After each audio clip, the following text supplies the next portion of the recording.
Good afternoon. It is Monday, and already the weekend has come and gone, and we are into another week for my Live with Tony. And so today I'm going to talk to you about a guide to cognitive fitness with a specific focus on nutrition. As this newsletter brochure comes out from the Harvard Medical School to boost your cognitive function, they talk about the importance of nutrition. In addition, they talk about a brain healthy lifestyle and a program that makes good sense and is designed for your own personal well being.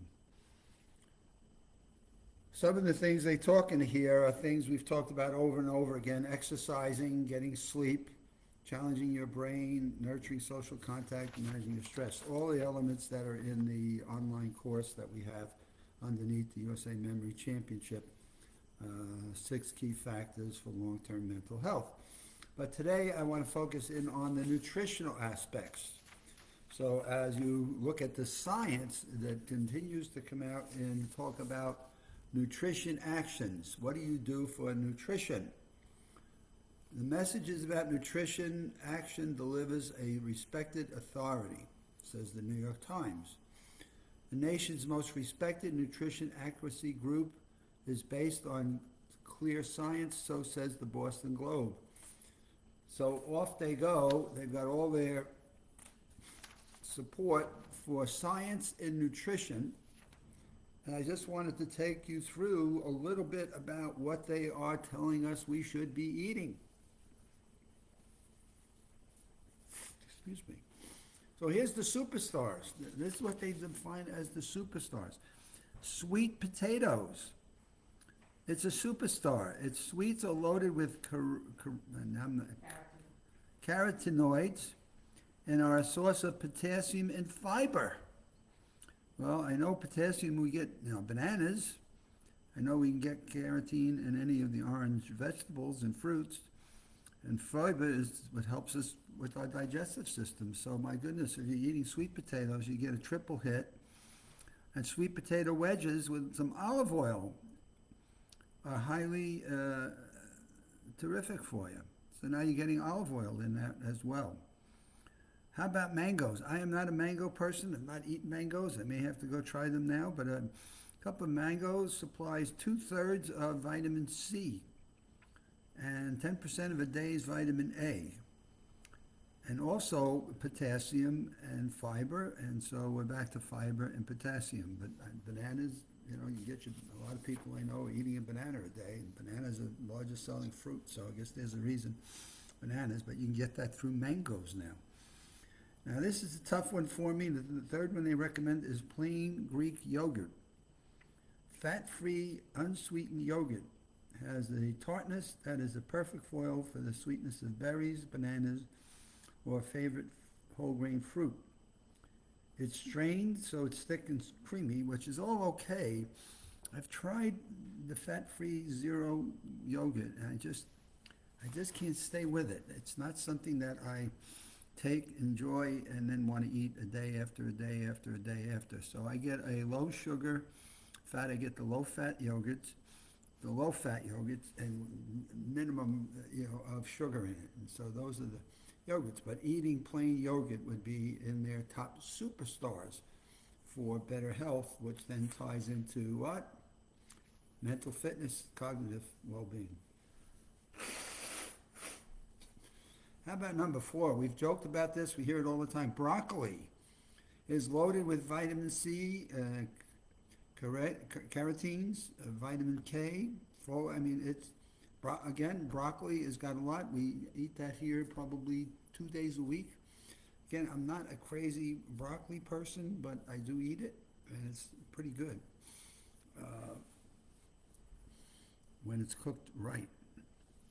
Number 5, garbanzo beans. Oh my goodness, it brings me back to my time in New York. But garbanzo beans are good in protein, so now we're getting our proteins, and fiber, folate, iron, magnesium, and here we go, potassium. God, people tell you be careful about your potassium, so almost everything I'm talking about right now is potassium.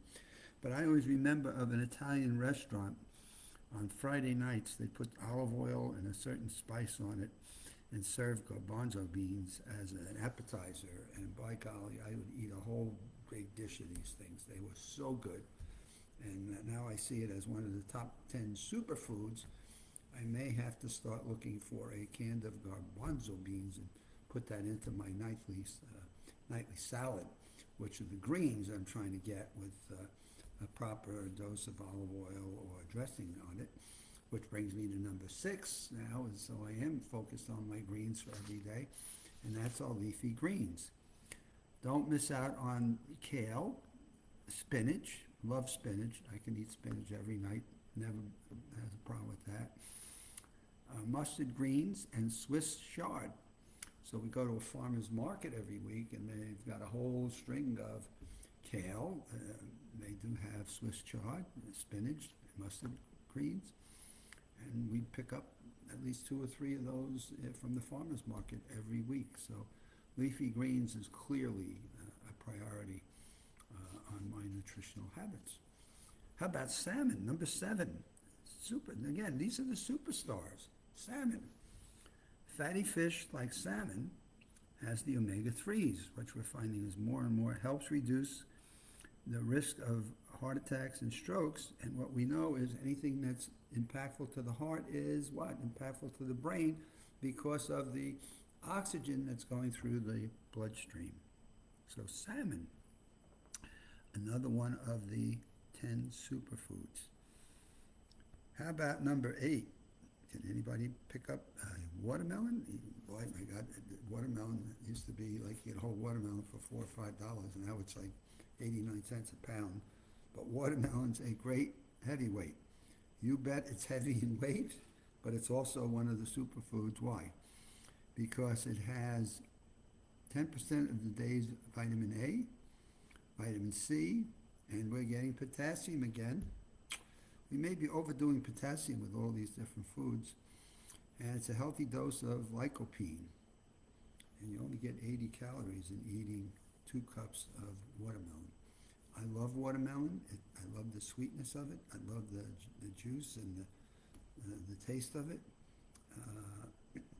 But I wait usually for here, April, May, June, here in the Windermere, Florida area. I usually wait a little bit longer in the season before I start picking off watermelons. Number 9, the good news for me is I'm doing pretty well. I'll come back over what I do eat. And then number 9 is oatmeal. Old-fashioned steel cut. Now, I don't know. I've tried to figure out the difference between steel cut and regular oatmeal. Either one I find, if I go to some of the places I go for breakfast, they have steel cut oatmeal, and I put some cinnamon on it. But oatmeal, it makes a great breakfast, and it has the soluble fiber. And if you put some berries or almond slivers instead of sugar or salt, put some cinnamon on it, you're doing super well for yourself. So oatmeal, it has 4 grams of fiber. And boy, is that not important, and will help lower your cholesterol. And then number 10 on our list is butternut squash. Now, I was just asking Evelyn, what's the difference between what we eat in terms of squash with what butternut is? And so it's a squash, butternut squash that's made into stir fry or soup, butternut cubes, and what they do is they give you lots of vitamin A and C and fiber. So just to recap our list, though, you can check off what's good for you. I start with sweet potatoes. That's on my list. So sweet potatoes is a go. Mangoes, I may have to give mangoes a try, especially as the summer farm season picks up. Plain yogurt, I do eat yogurt several times a week. Broccoli is on the list. Garbanzo beans, I'm going to have to buy. I do eat them when I go to New York, but I'm living in Florida. I don't usually get them. I'm going to have to look for them and see how I can add those to my diet and to my salad every day, which brings me to number 6, leafy greens. Certainly doing well on salmon. Certainly eat watermelon and oatmeal. And I have to learn a little bit more about this butternut squash routine. So I'm doing pretty well on the 10 Superstar, on the 10 Superstars for more cognitive fitness and better health. And on Wednesday, I will take you through the not-so-good items, and I'll also tell you how I'm doing on the not-so-good items, as well as I'm doing well on the good items, but what am I doing on the not-so-good items? So we'll pick that up on Wednesday's broadcast. So have a good week, and we're off and going.